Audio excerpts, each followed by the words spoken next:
May nagising na galit at litong-lito. Hindi niya maintindihan kung bakit biglang nagdilim ang kanyang paningin. Inalis niya ang kanyang bangs at nakita niyang iba ang itsura ng kanyang kamay. Mayroon din siyang sombrerong kabute na hindi niya matanggal. Tulala siya hanggang sa makita niya ang kanyang refleksyon sa maliit na lawa. Isa siyang kabute at hindi niya maintindihan kung anong nangyayari. Sinubukan niyang alalahanin ang huli niyang ginawa. Nanood siya ng isang magandang babae. Sa madaling salita, namatay siya sa sarap at na-reincarnate bilang isang mushroom monster. Sa tingin ko, mas maganda na to kaysa masagasaan ng truck-kun. Diba? Nagreklamo siya kung paano siya makakakuha ng mga babae sa itsura niyang iyon. Hiniling niyang ibalik ang kanyang gwapong mukha. Bigla na lang may tumawag sa kanya ng kapatid na Xingbao. Dahan-dahang lumingon ang ating ense, tapos ay natigilan siya sa gulat. Akala niya ay nakakita siya ng isang magandang babae. Na-excite siya sa pag-aakalang may magagandang babae kahit sa loob ng isang mushroom dungeon. Kinuskus niya ang kanyang mga mata at tiningnang mabuti. Ngayon ay malinaw na niya itong nakita. Isa lang pala itong tuyot at lantang kabute. Tinanong siya ng kabuting ito kung bakit ang dami niyang sinasabing kakaiba ngayon. Napagtanto ni Xingbao na nililibugan lang pala siya. Tinanong niya kung ano ang ibig sabihin nito at kung ano ang karaniwan niyang sinasabi. Ipinaalam sa kanya ng kabute kung ano ang karaniwan nilang sinasabi, at iyon ay, mga manloloob, patayin sila at isang sigaw. Hindi makapaniwala si Xingbao. Bigla na lang may sumigaw na may mga manloloob. Dumating na ang mga halimaw at ang mga ito ay tinatawag nating mga orsi. May dalawang orsi, si Labu, isang level 1 Ors Archer, at isang level 1 Ors Warrior na nagngangalang Kabu. Nag-aalala si Labu dahil wala silang kasamang healer. Tiniyak sa kanya ni Kabu na ayos lang dahil ang mga halimaw doon ay nasa pinakamababang antas. Saka, ang mga halimaw sa dungeon ay napakatanga. Ang kanilang mga linya at galaw ay puro dekahon. Isang level 1 na maliit na kabute ang sumugod sa kanila, ngunit madali itong napatay na nagpatunay sa punto ni Kabu. Napagtanto ni Labu na maaari na naman nilang speedrun ito. Mas maraming maliliit na kabute ang walang habas na sumugod. Pinagpira-piraso sila ni Kabu. Pinanood sila ni Xingbao at nagtaka kung bakit diretsong sumusugod ang mga mushroom men. Tinanong niya kung hindi ba nila alam tumakbo kung hindi nila kayang manalo. Ipinaliwanag ng kanyang kaibigang kabute na ang mga mushroom men ay mga non-playable character, kaya sinusunod lang nila ang kanilang programming, hindi tulad ng mga player na malaya. Tinanong niya kung mga player ba ang dalawang orsi na yon. Akala niya karaniwang mga tao ang mga player. Sumagot ang kabute na isa lang siyang nisi, na may ilang dagdag na linya ng paliwanag, kaya yon lang ang alam niya. Naputol ang kanilang pag-uusap nang may muntik nang tumama sa kanila. Isang palaso yon. Bigla silang tinarget ng archer na orsi. Agad na tumakbo palayo ang ating bida, pero ang kaibigan niya ay nakatayo lang doon. Sinigawan niya itong tumakbo, pero napansin niyang hindi ito gumagalaw. Tuluyan itong natigilan. Bumalik siya, hinawakan ito, at sinabihang tumakbo. Ngunit mahinahong sumagot ang kabute na ang pagtakas ay hindi bahagi ng programming ng mga mushroom men. Inilahad ni Xingbao ang kanyang kamay at sinabing kunin ito. Hinawakan niya ang kamay ng kabute, at kaagad, nag-trigger ang isang babala ng data anomaly. Walang tigil ang babala ng sistema, pero wala siyang pakialam sa programming o sa anomaly. Sa unang pagkakataon, may naramdaman ang kabute. Naantig ito sa kanyang ginawa. Samantala, si Xingbao ay nakatuon lang sa isang bagay, ang mabuhay. Nalito ang mga ors dito. Hindi dapat tumatakas ang mga mushroom men. Napakunot noo si Kabu at naisip na isa itong bug, kaya nagpasya siyang mag-file ng report sa admin pagkalabas nila. Bug man o hindi hahayaan ni Labu na makatakas sila. Kaya nagpasya si Kabu na mag-log out muna para isumite ang form. Basta na lang niya itong binalaan na huwag mamatay, pero tinawanan lang niya ito. Imposibleng mamatay siya sa isang lugar na tulad nito. Mabilis na lumingon-lingon si Xingbao para maghanap ng anumang magagamit na sandata, ngunit sinabi ng kanyang kaibigan na wala. Nakaprogram ang mga mushroom men na walang armas. Tapos may napansin si Xingbao, isang bowl ng kayamanan. Kung swertehin sila, baka may sandata sa loob. Pero agad itong pinabulaanan ng isa pang kabute. Ang mga bowl na iyon ay eksklusibong idinisenyo para sa mga player. Hindi ito mabubuksan ng mga ngise. Sinubukan pa nitong makatwiran pero sinubukan pa rin ni Xingbao. Mas maraming babala ng data anomaly ang sumabog sa kanyang isipan. Pero sa pagkakataong ito, gumana. Binuksan niya ang bowl. Ang kabute sa tabi niya ay hindi makapaniwalang nakatingin.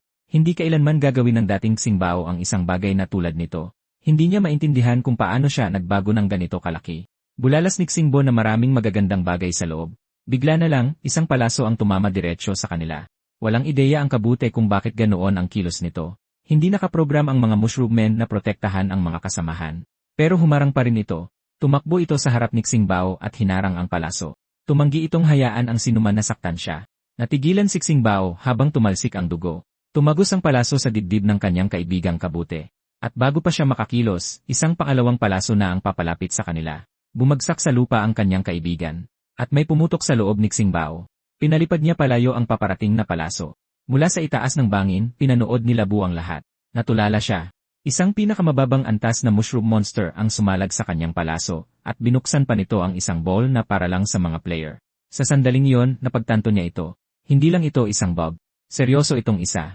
Sa ibang lugar sa labas ng dungsyon, inireport ni Kabu ang mga bug na natagpuan nila ngayon.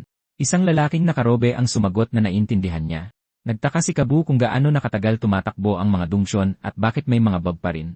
Ipinaliwanag ng nakatakip na figura na dahil matagal nang tumatakbo ang mga dungsyon, hindi maiiwasan ang mga pagkukulang sa maintenance. Idinagdag niya na hindi nakakagulat na lumitaw ang iba't ibang maliliit na bug. Ipinaliwanag niya na matapos talunin ang koalisyon ng mga tao, natakot ang dakilang lich na baka magdulot ng gulo ang mga bayani dahil wala silang magawa. Kaya idinisenyo niya ang sistema ng dungsyon para sa libangan ng mga bayani. Simula noon, pumasok na ang mga bayani sa dungsyon bilang mga player para mag-grind ng mga halimaw, mag-farm ng resources, at mag-level up para lang pumatay ng kanilang nakakainip na oras. At kung may makitang bug ang mga player, isinusumite nila ito sa mga necromancer, ang mga admin, at hinihintay na ayusin nila ito. Balik dito ulit, nagpasya si Labu na siya na mismo ang ayos nito. Ayaw niyang maghintay sa mga admin. Nagpakawala siya ng isang pana, at inasahan ito ni Xingbao. Tinaga niya ito gamit ang kanyang kutsilyo. Nagulat siya sa sarili niyang maliksing pagkilos at napagtanto na maganda pala talaga ang base stats ng katawan ng Mushroom Man. Marami pang pana ang ipinatama sa kanya. Sinalag niya ang lahat ng iyon. Napagtanto niya, gayunpaman, na hindi madaling lumapit sa gitna ng tuloy-tuloy na pag-atake dahil sa maikling binti ng Mushroom Man. Nag-isip siya kung mayroon siyang magagamit para harangin ang mga pana. Pagkatapos ay napansin niya ang walang lamang bowl ng kayamanan at hiniwa ito para buksan. Habang papalapit ang susunod na pana, ginamit niya ang takip bilang panangga. Nagtaka si Labu kung paano nalaman ng isang Mushroom Man na gamitin ang takip ng bowl ng ganoon. Napansin niya na kakaiba ang kanyang mga kilos at pag-ugali. Patuloy siyang nagpaulan ng mga pana sa kanya, ngunit naharang ang lahat ng iyon ng takip ng bowl. Para sa kanya, kumikilos ito na parang isang player. Nabigla siya nang bigla itong tumalon patungo sa kanya at hinati ang kanyang katawan habang bumababa. Nabasag ang kanyang pana sa proseso. Bumagsak siya sa sarili niyang dugo. Biglang lumitaw ang isang notification, binabati siya sa pagkakamit ng first blood. Dahil doon, na-unlock niya ang isang racial talent ng Mushroom Man na tinatawag na mycelial network. Sa pamamagitan nito, maaari siyang kumonekta sa mga minion, magpadala ng impormasyon at spores, at kahit ibahagi ang kanilang mga kasanayan at karanasan. Kapag napuno na ang shared experience, maaari na siyang mag-level up. Na-unlock din niya ang isa pang racial talent na tinatawag na plant mushroom. Gamit ito, maaari niyang itanim ang sarili o ang kanyang mga kasamahan sa mga bangkay ng kaaway o mga lugar na mayaman sa sustansya para sumipsip ng nutrients at magpanumbalik ng yi. Pagkatapos ng ganap na pagsipsip, maaari pa niyang makuha ang class at skills ng kalaban. Bukod pa riyan, nakuha niya ang Shroom Form Switch na nagpapahintulot sa kanya na magpalit sa pagitan ng kanyang katawan ng Mushroom Man at isang binagong anyo. Hindi niya inaasahan na magkakaroon siya ng system. Pero sa kabilang banda, matapos ma-reincarnate bilang isang Mushroom Man, hindi na gaanong nakakagulat ang pagkakaroon ng system. Inactivate niya ang skill na Plant Mushroom. Tinapakan niya ang katawan ng Orsi at sinimulang sipsipin ito. Napakasarap sa pakiramdam hanggang sa may bigla siyang naalala. Tuminala siya sa bangin. Dahil hinarang ng kaibigan niya ang pana para sa kanya, nagpasya siyang oras na para iligtas ito. Inactivate niya ulit ang Plant Mushroom. Ang lugar ay binalot ng isang maningning na liwanag. Nagsimulang tumubo ang maliliit na usbong mula sa bangkay. Pagkatapos ay nagsimulang mabuo ang isang binti. Dahan-dahan, nabuo ang hugis ng katawan ng tao, at sa huli, naging isang babae ito. Nang makumpleto, tumayo siya ng tuwid. Sobrang natulala si Xingbao na dumugo ang ilong niya. Isang magandang babae ang kalilikhalang. Lumitaw ang isang status window. Siya ay isang level 2 na Mushroom Man Archer, guard rank, archer class, na agility ang pangunahing stat, at may racial talent na Mushroom Man Mycelium. Nagbibigay daan ito sa kanya na magpalawak ng mycelium matapos masaktan, sumipsip ng sustansya mula sa mga bangkay ng kaaway, at pagalingin ang sarili. Sa prosesong ito, maaari rin niyang sipsipin ang mga skill at racial talent ng kalaban. Nasipsip na niya ang Ors Berserk racial talent, na nagpapataas ng damage ng 30% sa loob ng 20 segundo na may 5 minutong cooldown.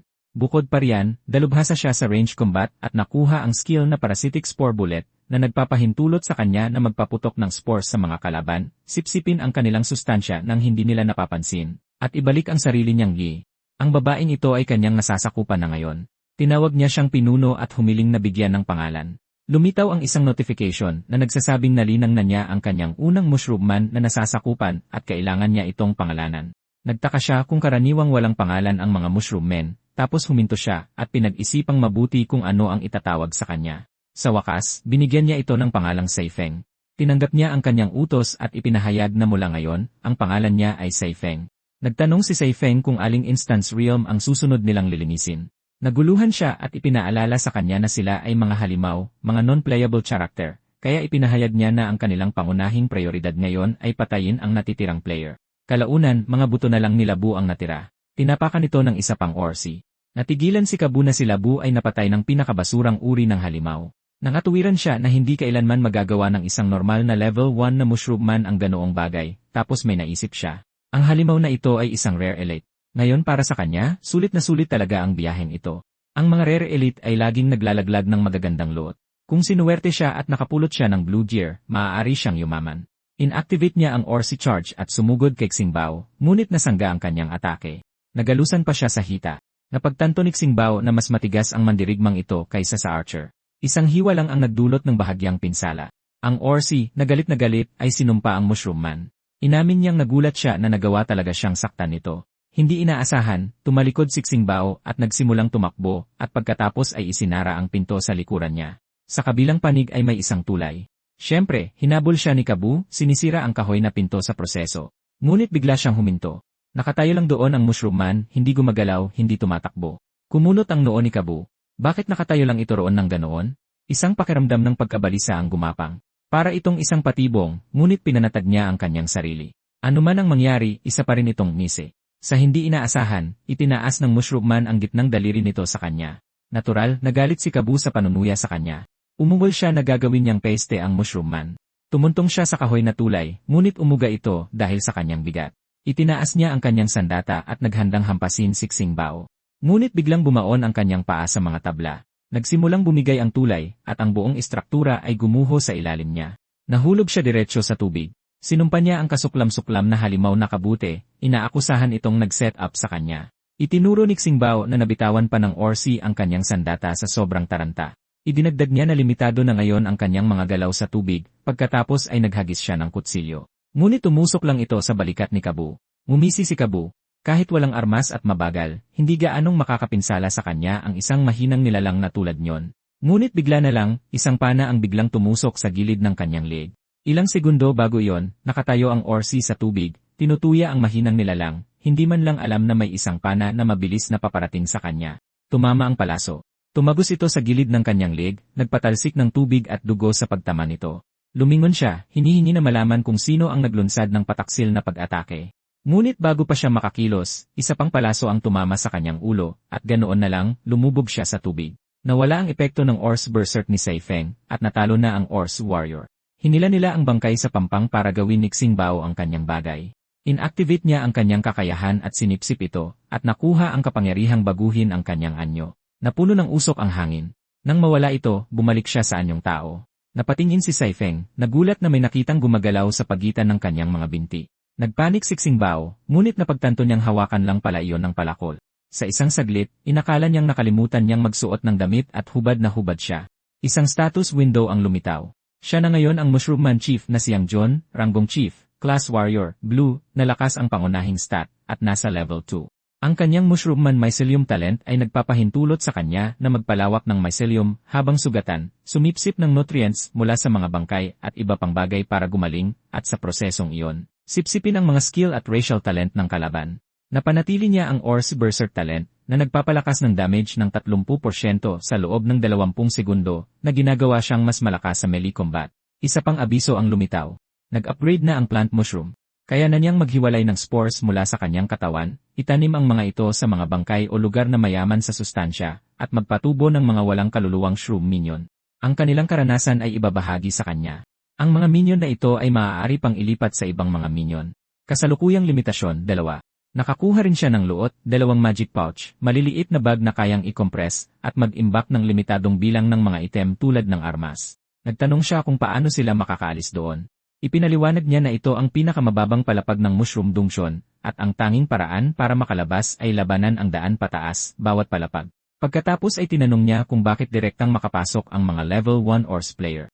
Ipinaliwanag niya na may mga espesyal na pribilehyo ang mga player, at maaaring pumili na magsimula sa pinakamababang antas ng mga dungsyon. Nagtaka siya kung paano niya nalaman ang lahat ng iyon. Sumagot siya na narinig niya lang iyon sa mga usapan ng player noong isa pa lang siyang nisi. Dahil doon, nakapagpasya na siya. Lalabanan nila ang kanilang daan palabas, isang palapag sa bawat pagkakataon. Nagpatuloy sila hanggang sa makarating sa isang sangang daan. Tinanong niya kung ano ang nasa bawat landas. Ipinaliwanag niya na ang kaliwa ay papunta sa level 1 slime floor, habang ang kanan ay papunta sa sementeryo. Sinabihan niya itong pumunta sa slime floor at magsimulang mag-grind. Para naman sa kanya, titignan niya ang sementeryo. Nang tanungin niya kung ano ang espesyal dito, ngumisi siya. Maaaring sementeryo ito ngayon, ngunit sa hinaharap, ito ang magiging teritoryo nila. Sa daan, pumulot siya ng ilang punit-punit na damit at isinuot ang mga ito. Habang papalapit siya, naamoy niya ito. Kahit sa malayo, napakatindi ng baho. Dito itinatapon ng lahat, basura, bangkay, at kung ano-ano pa. Sa wakas ay nakarating na siya. Kahit matagal nang naroon ang mga labi, nararamdaman pa rin niya ang mga natitirang sustansya. Nakakita siya ng mga materyales na nakahalo sa lupa, tira-tirang potion, alkitran, at kahit isang punit na magic book. Dahil may isang slot pang natitira at sapat na sustansya, nagpasya siyang magtanim ng isa pang shroom minion, kaya sinipsip niya ang lahat. Isang malakas na hangin ang umihip sa lugar, tapos may lumitaw. Isang kabute na may nag-aapoy na ulo, isang level 2 na pyroshroom. Apoy ang pangunahing stat nito. Mayroon itong skill na pyroblast, naglulunsad ng mga sumasabog na atake ng apoy na lumalamon sa mga kaaway at sumisipsip ng kanilang sustansya, at blazing sprint na nagpapabilis ng kanyang paggalaw ng 50%. Mukha itong nakakatakot kahit medyo maliit. Tapos may napansin siya. Mga ilaw. Nanlaki ang kanyang mga mata. Biglang may kidlat na tumama sa kanya. Agad siyang kumilos at lumundag palayo. Nang makalapag siya ng ligtas, lumingon siya at hinanap ang pinanggalingan. Inatake siya ng isang level 2 na Graveyard Dominator, isang lightning snail. Napagtanto niyang ito ay isang halimaw na kumakain ng humus na ginagawa itong kakumpetensya na sumasakop sa parehong ecological niche ng mga mushroom men. Nagpasya siyang oras na para magpakitang gilas ang pyroshroom. Inutusan niya itong gamitin ang pyroblast. Isang bolang apoy ang sumugod patungo sa lightning snail. Bumangga ito sa kuryente at nagdulot ng malaking pagsabog. Nasunog ang lightning snail, ngunit gumanti ito ng atake. Nagpakawala ito ng mga atake ng kidlat, na pumipilit sa pyroshroom na gamitin ang blazing sprint para umiwas. Napansin ng ating bida na napakabagal gumalaw ng suso, at nakilala niya ito bilang isang kahinaan na maaari niyang samantalahin. Nagpakawala ulit ng apoy ang pyroshroom, at sa pagdikit, isa pang pagsabog ang sumiklab. Dahan-dahang humupa ang usok at alikabok. Inihayag nito ang isang inihaw na lightning snail. Masayang kumaway si pyroshroom kay John. Sinabihan siya ng ating NC na itigil ang pagbibiro at tingnan kung tuluyan ng patay ang kalaban. Nagbigay ng okay signal si pyroshroom. Hindi inaasahan, tumilapon ang ulo nito. Lumabas na pala ang suso sa kanyang shell. Buhay pa rin ito at nakatayo na ngayon sa dalawang paa. Agad na umatake si John. Inasar siya ng suso, sinasabing hindi niya ito matatamaan. Gumalaw ito sa likuran niya at nagbanggaan ang kanilang mga atake. Nagkomento ang lightning snail na mabagal siya na parang suso. Napagtanto ni John na matapos itapon ang shell nito, kasing bilis na ng kidlat gumalaw ang nilalang. Pinanood niya itong tumakbo sa paligid sa hindi kapanipaniwalang bilis. Inamin niya na wala ang shell nito, mas magaan ito. Sumugod itong muli sa kanya. Inasahan ng ating bida ang pag-atake. Sa huling segundo, yumuko siya na inilalantad ang bolang apoy na inihanda ng pyroshroom. Ang bolang apoy ay dumiretso sa suso. Sa huling sandali, umiwas ang lightning snail. Umulan pa ng mga bolang apoy sa kanya, pero patuloy niya silang inaasar na hindi nila siya matatamaan. Nagmasid lang si John. Tumawa ang lightning snail, sinasabing kahit sa parehong antas, ganap siyang sumablay. Mahinahong sumagot si John na hindi siya sumablay. Hindi naman niya pinupuntirya ang suso sa simula pa lang. Tapos bumagsak ang mga bato sa kisam. Sa wakas ay naintindihan ng lightning snail ang kanyang diskarte, ngunit kumpiyansa pa rin itong hindi nila siya matatamaan. Tapos inactivate ni John ang Ors Berserk at Ors Charge. Naging magulo ang buong lugar. Napagtanto ng lightning snail na ginagamit ni John ang makapal na usok bilang takip. Naniniwala itong kaya pa rin niyang iwasan ang kahit ano. Ngunit pagkatapos ay lumitaw ang pyroshroom. At kasabay nito, sumugod si John mula sa likuran. Hindi nito inaasahan na patong-patong ang kanyang sorpresang pag-atake. Talagang hindi ito nakahanda. Napakalakas ng pagtama. Tumama ang katawan nito sa pader at sumabog, tanging dugo na lang ang naiwan. Ipinatong ni John ang kanyang kamay dito. Isang abiso ang lumitaw, inanunsyo na nasira na ang electric snail, na nagpataas ng kanyang nutrient points at nag-unlock ng Shroom Soldier Spores. Nag-level up siya sa level 3 at kaya na niyang mag-alaga ng 3 Shroom Soldier. Natuto rin siya ng bagong skill, ang Etherealize. Sa pamamagitan nito, ang mga Shroom Soldier na konektado sa kanyang mycelial network ay maaaring magising, sumipsip ng nutrients, at palakasin ang kanilang combat power. Nagtanim siya ng bagong Shroom Soldier, si Volt Shroom.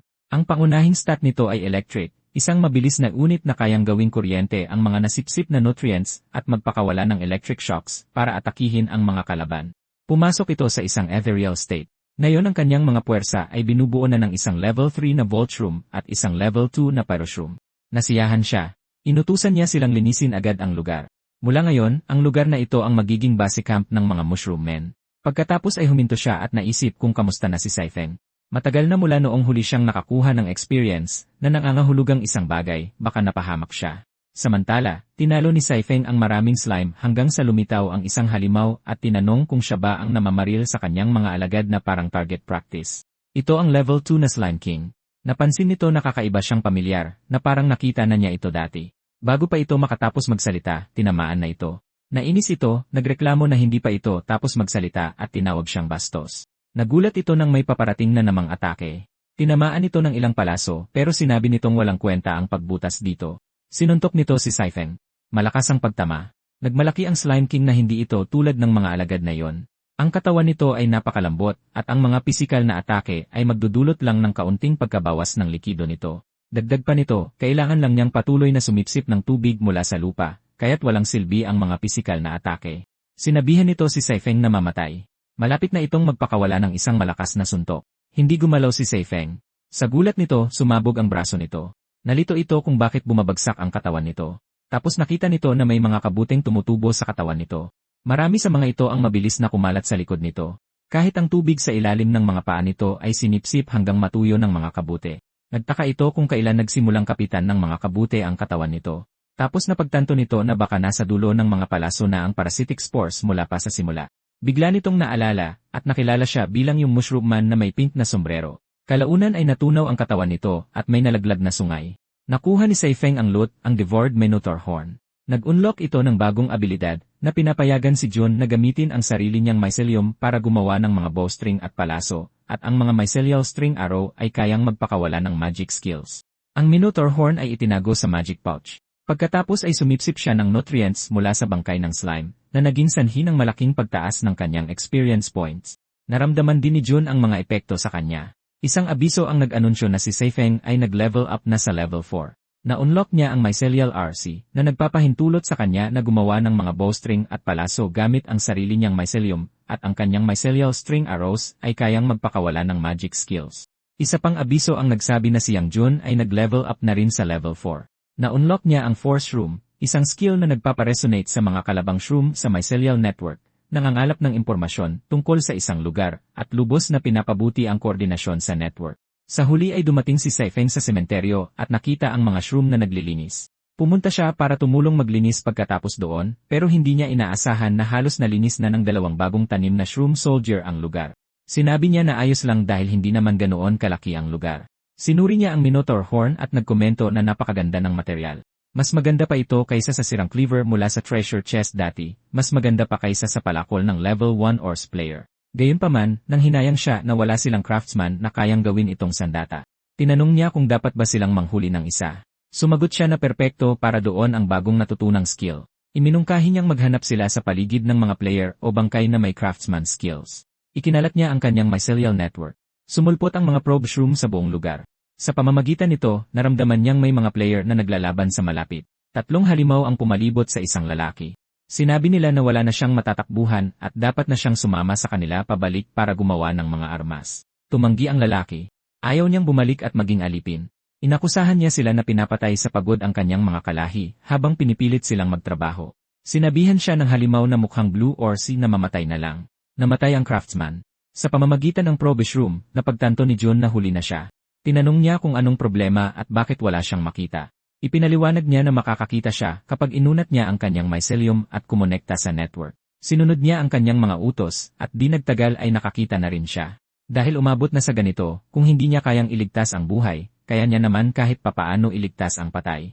Naisip niya na ang kamatayan ay isang paraan lang ng pamumuhay sa ibang anyo. Nagsimula siyang magpakawala ng spores sa pamamagitan ng mycelial network. Habang abala sila, nag-aaway naman sina Pyroshroom at Voltshroom sa isang supot ng basura.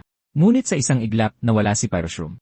Isang pulang ilaw ang nagliwanag ng malakas kung saan nakahandusay ang bangkay ng craftsman, at inihayag nito ang isang level 4 na Pyroshroom Dwarf Craftsman. Ang pangunahing stat nito ay strength, at ang fire affinity nito ay nagbigay ng malakas na resistensya sa apoy.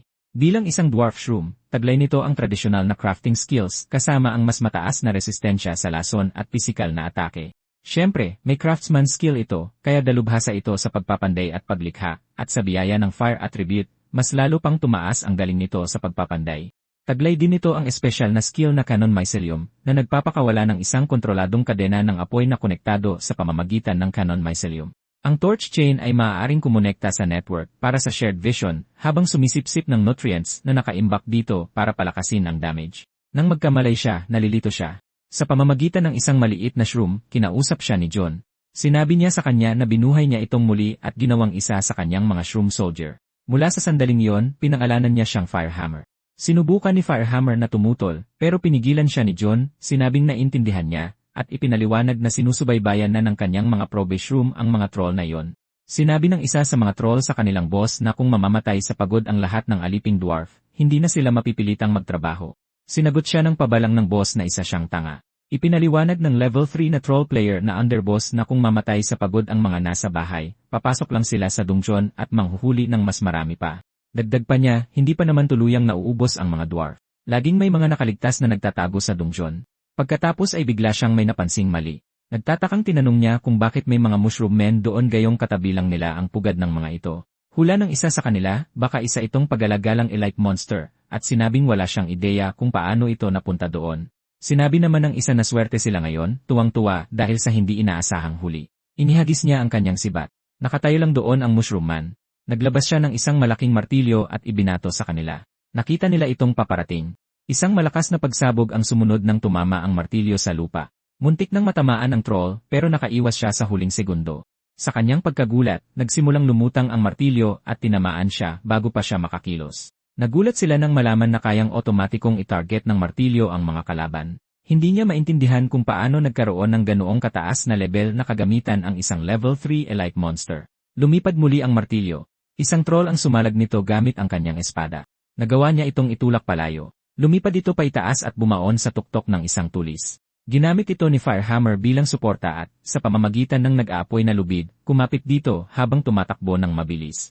Pagkatapos ay lumundag siya patungo sa mga troll. Isang troll ang akmang maghahagis ng sibat, ngunit ang kanyang kamay ay napigilan ng mycelial entanglement. At sinundan ito ng mycelial ignition, na naging sanhi ng pagsabog ng kanyang kamay. Tinarget ni Firehammer ang susunod. Tumalon siya sa likod nito, isinubsob ang mukha nito sa lupa. Nakita niya ang isa pang atake gamit ang isang Morning Star. Pero nauna siyang sumuntok at pinatalsik ang troll papunta sa gilid ng bundok. Hinila ni Firehammer ang kanyang martilyo pabalik sa kanya. Nagulat ang troll nang sirain niya ang mga kahoy na haligi sa itaas para magdulot ng pagguho. Kahit na nakatanggap ng ilang tama, nanatiling kumpiyansa ang troll. Inakala niyang kaya pa niyang iwasan ang susunod na atake. Pinakawalan ni Firehammer ang Firehammer Ignition. Nabalot ng apoy ang martilyo. Pagkatapos ay inactivate niya ang Flying Hammer Fire Rain. Alam ng troll na walang paraan para iwasan ito. Nang tumama ito sa lupa, ang mga apoy ay nagdulot ng sunod-sunod na pagsabog. Inabisuhan ng system na ang Giant Deer player ay natalo na. Isang abiso ang nag-anunsyo na umabot na sa level 5 ang craftsman na si Firehammer. Nag-unlock siya ng bagong skill na tinatawag na Scrap Recovery, na nagpapahintulot sa kanya na hampasin ang mga labi na iniwan ng martilyo at kunin ang anumang magagamit na parte. Isa pang abiso ang nagsiwalat na si John ay umabot na sa level 5 at nag-unlock ng bagong item, Bundle Foil. Isang pambihira at matibay na workhook na maaaring italaga sa mga nasasakupan upang tumulong sa mga pang-araw-araw na gawain tulad ng pagpapanday, pagtitipon, at paglilinang, at sa mga emergency, maaari rin itong gamitin bilang isang jager. Si Saifeng ay umabot na rin sa level 5 at nag-unlock ng bagong skill, Instant Backstep, na nagpapahintulot kay Ji-Feng na mag-teleport sa isang palaso na kanyang pinakawalan sa pamamagitan ng isang arrow thread. Sinabi ni Jun sa kanya na magaling ang kanyang ginawa. Ipinadala niya ang mga coordinate at sinabihan silang hanapin siya. Ilang sandali pa, nagkita sila, at nag-aalangang nagtanong si Firehammer kung tao ba ang kanyang chief. Ipinaliwanag ni Jun na ang nabagong anyo ng isang mushroom man ay naimpluwensyahan ng lahi nila noong nabubuhay pa, at dahil tao siya dati, mukha na siyang tao ngayon. Idinagdag niya na si Saifeng ay tao rin dati bago ginawang mushroom man ng Archmage, kaya ang kanyang nabagong hitsura ay tao rin. Sa lohikang iyon, napagpasyahan niya na halos pareho rin si Firehammer. Iniba niya ang usapan at tinanong kung maaaring gamitin ni Firehammer ang sungay para gumawa ng mga sandata para sa kanila. Sumang-ayon si Firehammer na magandang materyales ang sungay, ngunit nagbabala siya na kailangan pa nila ng ibang materyales, at mukhang wala namang ganoon sa paligid. Sumagot si June na ito ang Great Graveyard, kaya darating din ang mga materyales. Nakarinig siya ng ingay sa itaas, at hindi nagtagal, nagsimulang ihulog ang mga sandata sa butas. Pinulot nila ang isang itinapong magic iron bracelet. Ginamit ni Firehammer ang isang salvage hammer para muling panday nito. Inihagis niya ito sa pugon. Tila, ang mga sirang kagamitan na ito ay nagiging magic iron ores na ngayon. Bukod pa riyan, isang level 5 na farm shroom ang tumulong sa kanya. Ginamit muli ni Firehammer ang kanyang forging hammer at sinabi sa chief na tapos na ang mga sandata. Gumamit din siya ng mga scrap materials para gawan siya ng pantalon at sapatos. Sinuri niyang mabuti ang magandang double-edged sword at napagtantong mas maganda ito kaysa sa magaspang na palakol ng ores dati. Sinabi niya na ito ay isang napakagandang sandata. Mayroon itong mababang magic power. Maaaring maglagay ng mana ang gumagamit dito para magpakawala ng mga spell mula sa talim. Pangkaraniwan lang ang materyales, kaya may panganib na masira kung masyadong matagal gagamitin ang mga high-intensity spell. Hawak ni si Feng ang isang magandang mycelium bow. Mayroon din itong mababang magic power. Maaaring gamitin ng gumagamit ang kanilang sariling mycelium bilang string ng pana at idaan ang mga spell sa palaso sa pamamagitan nito. Kung magpapaputok ito ng mga enchanted arrow na napakataas ng intensity, may panganib na masira ang mismong pana. Sinabi sa kanya ni Firehammer na nagtahi siya ng isang magic pouch sa loob ng kanyang damit. Ngayon ay mas madali na para sa kanya na maglabas ng mga sandata. Nagtanong si Saifeng kung saan sila susunod na pupunta. Sumagot siya na lulusutan nila ang palapag. Sa mga nakaraang araw, ginamit niya ang mycelial network para galugarin ang lugar. Nasa pinakailalim ang Great Graveyard. Kung dadaan sila diretsyo pataas sa garbage chute, bawat palapag ay may one-way barrier na pababalang ang pinapayagang daanan. Ngunit sa dulo ng bawat palapag, mayroong daanan patungo sa susunod na level. Kaya kung gusto nilang umakyat, ang pinakamagandang paraan ay labanan ang bawat palapag. Bukod pa roon, hindi nila maaaring hayaan na lang na manatiling mapayapa ang iba sa kanilang teritoryo. Tinanong ni si Feng kung isasama nila si Firehammer, sinabing ang pagkakaroon ng isa pang shroom ay nangangahulugan ng mas malakas na puwersa. Pakiramdam niya ay hindi lang magaling sa pagpapanday si Firehammer, kundi mas malupit pa kapag lumalaban. Kailangang may magbantay sa lugar, at hindi nila maaaring linisin ang ibang lugar para lang bumalik at makitang wala na ang kanilang tahanan. Gayunpaman, sa pamamagitan ng shared mycelial network, makakakuha ng karanasan si Firehammer kapag pumatay sila ng mga halimaw. May natapakan siya at nakaramdam ng isang puwersa. Isang pader ang bumagsak na naghiwalay sa kanya kay si Feng. Naisip niya kung isa ba itong bitag na nakatago sa loob ng mga magic sigil. Ngayon naiintindihan na niya kung bakit hindi ito na-detect ng probe shroom. Tumawa siya at sinabi na sa kapal ng pader, isang suntok lang ang kailangan niya. Binalot niya ng flame mycelium ang kanyang kamao para lumikha ng isang fire attribute explosive attack. Sinuntok niya ito, pero sa halip na masira, tumalsik siya paatras. Isang magic circle ang lumitaw kung saan siya sumuntok. Napagtanto niya na ang pader ng bitag ay pinalakas ng isang magic array. Hindi gagana ang subukang sirain ito. Idinagdag niya na kailangan nilang maghiwalay ng landas ni Saifeng. Dahil ganoon ang sitwasyon, lumingon ang ating insi. Ang daan sa unahan ay patungo sa malagkit na pasilyo ng Instance Realm. Matapos silang maghiwalay, nagbago ang lugar. Nakikita niya ang maraming mata sa madilim na pasukan. Maingat siyang nagmasid at napagtantong isa itong pugad ng mga suso. Nakilala ng isang suso na siya ang pumatay sa kanilang kapatid sa Great Graveyard. Sinabi niya sa iba na sugurin siya, kaya inatake nila siya gamit ang kuryente. Itinanim ni June ang kanyang vault shroom. Tumama ang atake ng kuryente sa lupa. Inakala ng mga suso na natamaan nila siya at sa wakas ay nakaganti na sila. Sa kanilang pagkagulat, isa sa kanila ang nahiwa sa gitna. Pagkatapos ay nangyari ito ng paulit-ulit. Kumilos si June sa pambihirang bilis na pumilit sa mga suso na magpalit sa shellless mode para mas mabilis kumilos. Determinado silang ipakita sa kanya ang lagim ng shellless tribe, ngunit naramdaman nila ang mycelium. Sa isang iglap, nabitag na silang lahat ni John at inactivate ang mycelium detonation. Nagdulot ito ng sunod-sunod na pagsabog at patuloy siyang nakakatanggap ng mga abiso ng pagtaas ng experience. Ilang sandali lang, narating niya ang pinto at pumasok sa loob. Dapat sana ay boss room ito, ngunit wala itong laman hanggang sa may naramdaman siya. Isang halimaw ang tumalon sa kanyang likod. Sa kabutihang palad, nakatakas siya sa tamang oras. Nakakita siya ng isang shell ng suso. Umikot ito papunta sa kanya. Hinarang niya ito gamit ang kanyang espada, ngunit patuloy itong umikot. Dahil sa lakas ay tumilapon siya sa ere. Doon niya ginamit ang kanyang mycelium. Kumapit ito sa shell, at inactivate niya ang mycelium lightning channeling. Sumunod ang isang pagsabog. Napuno ng usok ang lugar. Nagpakita ang level 5 na Snail King. Ito ay isang matangkad na bipedal na suso na may baluti at espada. Napagtanto ni John na may pangalawang face, naging interesante ito para sa kanya. Samantala, iginuhit ni Saifeng si John sa anyong kabute sa lupa. Napansin niya na matapos paghiwalayin ng pader, wala ni isang halimaw sa kanyang panig. Ngunit nakakakuha pa rin siya ng experience mula sa mga mobs na ibinabahagi mula sa panig ng chief. Malinaw na nasa gitna sila ng isang matinding laban sa boss, at gusto niya talagang tumulong. Balik sa ating bida, hindi tumigil ang sagupaan ng mga espada. Si Jun ay nakikipaglaban pa rin sa Snail King. Sinalag niya ang atake at agad na gumanti. Ngunit nakaiwas ang Snail King. Pagkatapos ay gumulong ito papasok sa shell nito. At mula sa isang makitid na butas, nagpakawala ito ng mga water beam. Agad na napagtanto ni Jun na ito ay water-type magic. Ipinakawala niya ang kanyang mycelium at ikinabit sa pader para hilahin ang sarili pataas. Hindi niya alam kung anong uri ng likido iyon, kaya nanatili siyang maingat at piniling umiwas muna. Sa sandaling tumama ito, dumulas ang kanyang mycelium. Natigilan siya sandali nang hindi na ito dumidikit. Nahulog siya diretsyo sa sanaw at agad na sumunod ang atake. Sa kabutihang palad, gumana ang kanyang reflexes at naharang niya ito. Ngunit kahit na, naitulak pa rin siya paatras. Sobrang dulas ng sahig. Hindi man lang siya makatayo ng maayos. Agad niyang napagtanto na maging ang kisam ay maaaring may parehong likido na nagpapaliwanag kung bakit pumalya ang kanyang mycelium kanina. Idineklara ng Snail King na ito ang kanyang teritoryo at si Jun ay walang tsansang manalo. Ang sumunod na atake ay nagpabitiw kay Jun sa kanyang espada. Gumulong muli ang Snail King na parang bola at sumugod para durugin siya. Sumambulat ang tubig na parang fountain mula sa impact. Nang makita ang mycelium, tinanong ng Snail King kung isa siyang mushroom man, saka siya ininsulto dahil sa lakas ng loob na makipaglaban, tinawag siyang nasa pinakamababang antas ng food chain. Dumaloy ang kuryente sa mga kamay ni Jun habang inilubog niya ito sa tubig, at ang pagsabog ay nagpatilapon sa Snail King palayo sa kanya. Mabilis na kumalat ang kuryente sa tubig, ngunit agad itong dinurog ng aura ng Snail King. Hindi iyon inaasahan ni Jun. Umasim ang mukha ng Snail King at sinabing dahil nagamit na ni Jun ang galaw na iyon, hindi na siya maluloko ulit. Sinubukan ni Jun na umatake gamit ang conductivity ng tubig, at nakita itong nakakatawa ng Snail King. Idineklara nito na ito ang teritoryo niya, at dahil kontrolado niya ang pagiging madulas ng ibabaw ng tubig, kaya rin niyang pataasin ang electrical resistance, at pahinain ang anumang electric shock. Inamin ni Jun na may kontrol ito sa tubig, ngunit tulad ng kasabihan, ang magaling umiwas ay hindi kasing galing ng nakapwesto sa tamang lugar.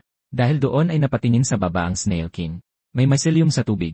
Natigilan ito sandali, nagtataka kung kailan natakpan ang buong lugar sa ilalim nito. Pagkatapos ay napagtanto niyang dire-diretso siyang pumasok sa bitag. Ngunit hindi nag-alala ang Snail King. Naniniwala itong makokontrol pa rin ito ang resistance ng tubig at mapapahina ang anumang atake ng kuryente. Hindi naniwala si Jun. Inactivate niya ang ignite. Nanatiling mayabang ang Snail King hanggang sa makita nito ang mga apoy. Agad na lumakas ang apoy at nilamon ito ng buo. Nang humupa ang apoy, isang sunog na katawan na lang ang natira. Bago ito tuluyang maging abo, tinanong ng Snail King kung bakit bigla siyang lumipat sa apoy. Bumulong ito na hindi sumusunod sa rules si Jun sa pakikipaglaban. Lumitaw ang system window, ipinapakita na siya at ang kanyang mga subordinates ay umabot na sa level 5. Naabisuhan siya na maaari na silang gumawa ng mycelium wrappers habang gumagalaw na nagpapahintulot sa kanila na i-compress ang kagamitan at itago ito sa loob ng kanilang mga katawan. Nalaman niya na ang kanyang probe room ay maaari nang gumana bilang isang network download terminal. Sinabihan din siya na maaari na siyang mag-cultivate ng mga boom shroom guard, isang heavy unit na kayang lumaban ng malapitan at malayuan. Maaari itong dumikit sa mga kalaban o sandata gamit ang sarili nilang mycelium, at pagkatapos ay sumabog, na nagdudulot ng malaking pinsala at nag-iwan ng mga magical effect.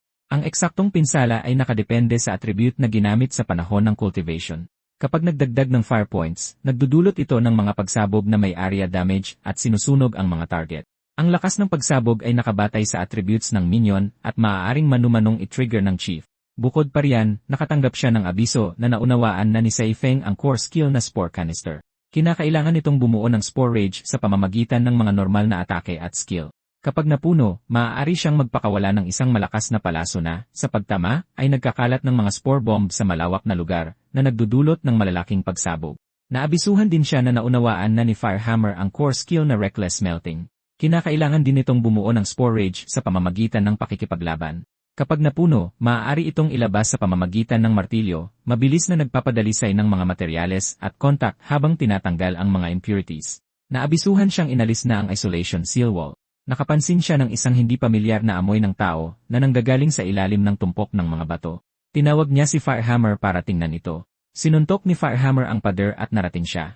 May mga tumpok ng itim na bato. Tinanong ni Jun kung alam niya kung ano ang mga yon. Sumagot si Firehammer na ang mga yon ay black rot stones, na buo sa paglipas ng panahon mula sa pinagsiksik na basura ng mahika at humus. Tinanong ni June kung mahalaga ang mga ito. Sinabi ni Firehammer na basura plus basura ay basura pa rin. Walang normal na alchemist o panday ang mag-interes sa ganoong uri ng material. Ngunit iyon ay bago pa siya naging isang mushroom man. Pagkatapos ay idineklara niya na ngayon, ito ay magandang bagay. Ang katiting na dami ng magical residue na mahirap kunin noon ay madali na para sa kanya ngayon. Inactivate niya ang mycelial extraction. Sinabi niyang kasing dali lang ito ng pagbaliktad ng kanyang kamay. Natapos ang extraction, na nagbunyag ng isang piraso ng magic silver stone. Idinagdag niya na sa pamamaraang ito, kaya niyang kumuha kahit ng mga epic tier na mana fragment. Ang mga materyales na tulad nito ay napakahalaga sa mga manlalaro. Nagulat si John. Pagkatapos ay naisip niya kung masyadong maliit ang piraso, na para bang wala silang magagawang kapaki-pakinabang dito. Itinuro ni Firehammer na mayroon pang isang buong tumpok na natitira. Humingi siya ng kaunting oras, sinasabing baka makahukay pa siya ng mas marami mula sa ilalim. Sumang-ayon si June at ipinaubaya sa kanya ang kuweba. Sinimulan ni Firehammer ang pagkuha ng mga mana fragment. Ilang sandali lang, nakakuha siya ng ilang bagay, isang piraso ng magic iron stone, isang piraso ng magic aluminum stone, isang piraso ng magic silver stone, isang piraso ng magic copper stone, at isang piraso ng magic gold stone. Biglang yumanig ang lupa. Sinabihan siya ni June na maghukay hanggat gusto niya, basta huwag lang guguho ang kuweba. Sumagot si Firehammer na hindi siya ang may gawa. Isang dambuhalang uod na halimaw na may mga hanay ng matatalas na ngipin ang dahilan. Pagkatapos ay nakita natin ang isang shroom na sumugod, ngunit binuhat ito sa ere. Hinawakan ito ni June at tinanong kung saan ito pupunta gayong hindi pa nito oras para pumatay. Sinabihan niya itong manatili sa likod at gumawa ng mga utos para kay Firehammer. Sinabi niya kay Saifeng na pumunta na.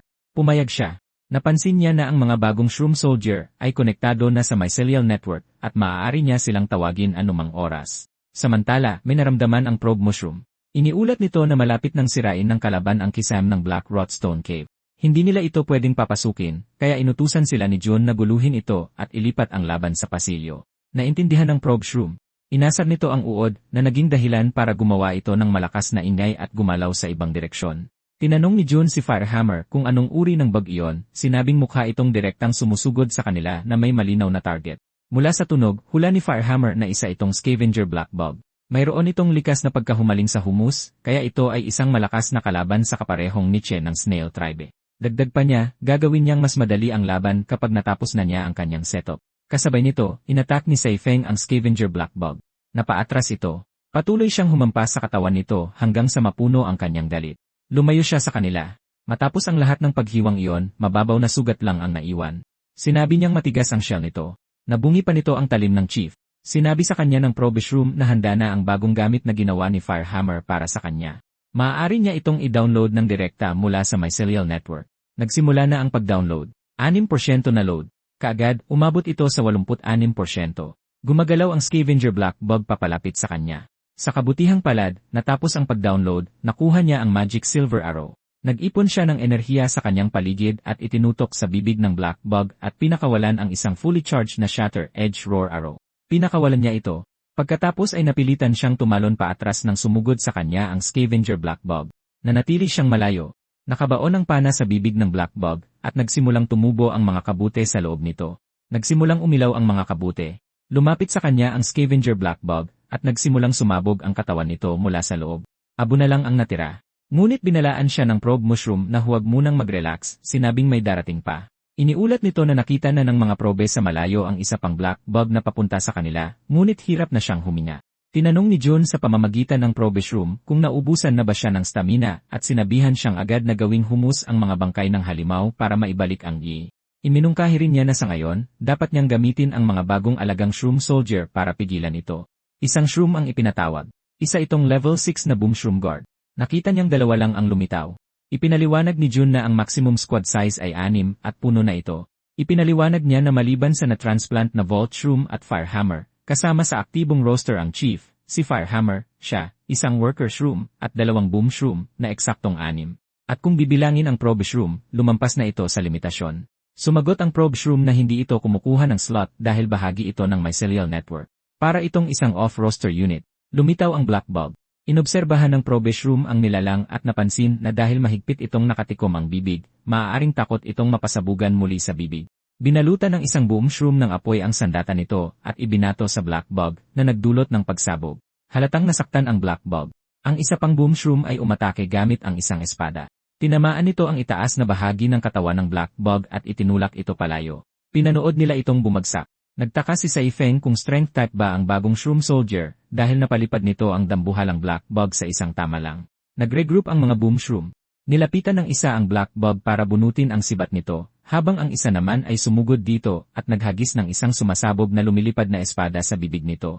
Sumabog ang itaas na bahagi ng katawan ng Black Bug. Lumitaw ang system window, ipinapakita na tumaas ang experience points ng ating NC at naabot na ng Mushroomman Tribe ang level 7. Nalaman niyang na-unlock niya ang Chief Exclusive Skill na Lone Sovereign. Para sa bawat subordinate na nawawala sa kanyang tabi, namatay man o hindi nakadeploy sa malapit, tataas ang lahat ng kanyang stats ng 0% hanggang sa maximum na 100%. Hindi na kailangan ng mga probe shroom na i-vibrate ang kanilang mga cap para lumipad. Kaya na nilang lumutang ng malaya. Maaari na siyang mag-cultivate ng bagong Shroom Soldier. Archer Shroom. Isang ranged unit. Lumalaban ito gamit ang isang maikling talim sa malapitang laban at kayang magpana ng mga split arrow na may iba't ibang attribute. Maaari din itong maglabas ng Spore Umbrella mula sa cap nito para sa mga maikling pag-glide. Kapag nakadeploy sa tabi ni Saifeng, nagkakaroon ito ng Troop Inspiration Effect. Lahat ng stats plus 0%. Bukod doon, maaari rin siyang mag-cultivate ng bagong Shroom Soldier, ang Tunneling Shroom. Isang worker shroom na sinipsip ang kakayahang maghukay ng Scavenger Black Bug, kaya nitong barinahin ang mga bundok at maghukay ng mga tunel para baguhin ang hugis ng mga kuweba. Kapag nakadeploy sa tabi ni Firehammer, nagkakaroon ito ng Captain Inspiration Effect, Work Efficiency plus 0%.